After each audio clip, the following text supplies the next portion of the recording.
ele pode voltar a ser julgado, a ser... Não, ele ainda responde a vários processos. Sim. E ele não foi declarado inocente como o petismo fica tentando fazer parecer. Sim. O que aconteceu, aí eu volto para aquele exemplo lá do Flávio Bolsonaro. Teve vários casos de criação de regras para ajudar todos esses políticos.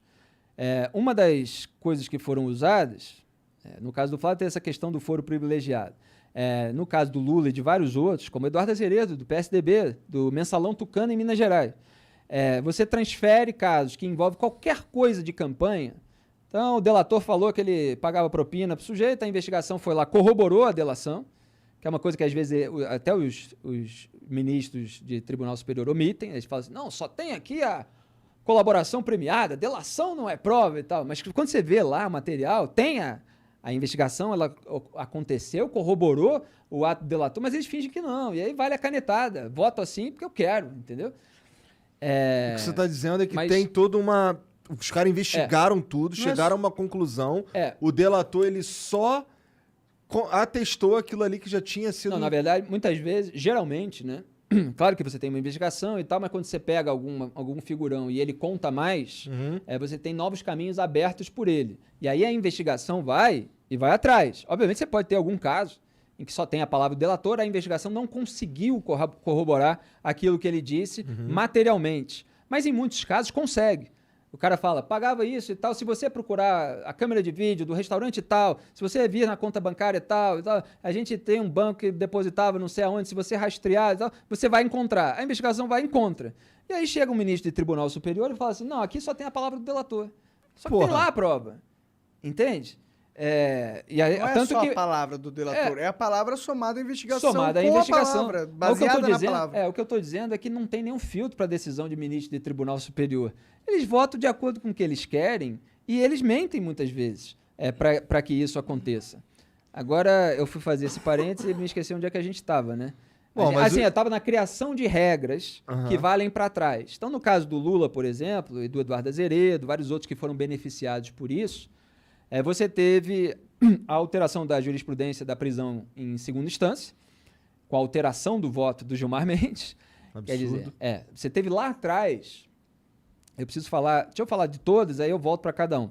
Teve a alteração da jurisprudência da prisão em segunda instância, você teve a alteração, a criação da regra de que se tiver alguma coisa relacionada à campanha eleitoral, então se algum dinheiro serviu para ser usado numa campanha, dinheiro sujo, então todo o caso é transferido para a Justiça Eleitoral. Caralho. Ele sai da Justiça Federal e vai para a Justiça Eleitoral, que não tem sequer estrutura para investigação. Não tem a tradição de fazer isso. Isso foi apontado não só por Deltan Dallagnol, mas por Luiz Roberto Barroso, pelo ministro Edson Fachin e outros. Agora não me lembro todos. Então, isso atrasa imensamente o processo, você dá mais possibilidade de prescrição e você joga para um lugar que não tem estrutura para fazer aquela investigação. Você tem a mudança na ordem das alegações finais, por exemplo. Então, a alegação final da pessoa delatada tem que ser depois do delator, sendo que a gente está falando de alegação final. Então, geralmente, o caso já foi todo esmiuçado antes e tal, e aquela regra não existia sobre esse tipo de ordem. E isso tem que voltar, então, o processo lá, aquela estaca, mesmo que nada da alegação final do delator tenha sido usado na sentença para prejudicar o outro que não foi delator, na verdade, né? O outro réu. Então criaram essa regra, aí você dá 3 passos para ser banco imobiliário, volte 3 casas, toda hora. O STF faz isso. Então foram vários mecanismos, tem esse e vários outros. E aí faz com que eles joguem para cá. Tem a simples mudança de competência, né? A gente já estava falando sobre isso num caso, mas é bom deixar claro assim alguns outros aspectos. Quando você tem um crime que é cometido de uma maneira muito ampla, então os caras estão em Brasília, mas a estatal que eles estavam roubando, pela qual estavam recebendo propina, é no Rio de Janeiro. E outra parte surgiu da investigação no Paraná e tal, não sei o quê.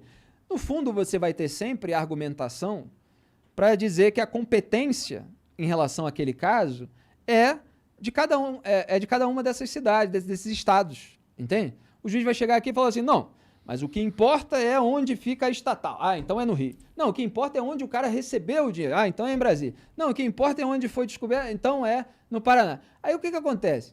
O caso vai, passa a primeira instância, segunda instância, STJ. Aí o STJ diz, não, era aqui mesmo, em Curitiba, que devia ser esse caso. Aí chega no STF, o STF fala assim, não, esse caso devia ser em Brasília. Anula Vamos tudo. jogar para Brasília. Aí você fala assim, se tivesse começado em Brasília, esse é o caso do Lula, inclusive, né? Se tivesse começado em Brasília, ele teria passado primeira instância, segunda instância, se fosse evidentemente condenado, ia chegar no STJ e o STJ ia falar assim, não, é de Curitiba. Aí ia voltar lá para Curitiba e tal, até chegar no STF de novo, para o STF dizer, não, é em Brasília. Você entende? Então, esquema para nunca dar nada. Esquema para não dar nada, é batata, joga para cá, joga para lá e tal, para não chegar nunca a lugar nenhum.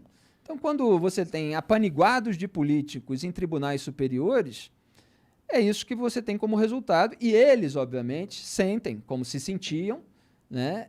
E a Lava Jato perturbou isso, por isso incomodou tanto, onipotentes. Que eles vão colar, qualquer coisa tem gente. Se a gente for descoberto, tem gente nossa lá. O jogo está comprado. E aí você tem a união, né? Então, o Dias Toffoli e Ricardo Lewandowski atuam para blindar o Lula. O Gilmar Mendes atua para blindar os tucanos, então ele vota favorável aos petistas junto com o Dias Toffoli e com o Lewandowski, e o Dias Toffoli e o Lewandowski votam junto com ele para blindar os tucanos. Você tem essa união. Eu sei que aconteceu uns escândalos de